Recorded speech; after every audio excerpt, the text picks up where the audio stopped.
मोबाइलवा में का देखत रहो? कुछ ना माई, कोई काम धंधा बना, पढ़ाई लिखाई छोड़ के यही करब? कुछ ना, चैट जीपीटी से बात करता ए चैट जीपीटी का होला? एआई बाटे। एआई कौन दुनिया के नाम हो? एआई दुनिया के नहीं के नाम, ये एगो तो कौन ई लड़की के नाम हो? ना लड़कियों नहीं के। तो का बा?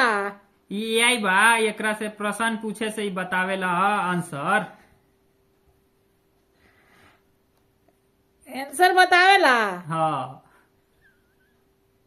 पूछा कल सब्जी कैसे दी? बताओ। बाजार में बोला जो सब्जी कल पोटैटो कैसे मिली? पोटैटो कैसे मिली? फ्यूचर ना बताला चैट जीपीटी। काहे ना बताओ बतावेला? चैट जीपीटी, कल सब्जी कैसे रहेगा रांची में? काहे ना बतावेला? हम फ्यूचर नहीं बताते हैं, फ्यूचर ही नहीं उठा के बताते एकरा के फेंक दो ने। ना रही दी, मोबाइलवा फेंके के पड़ी।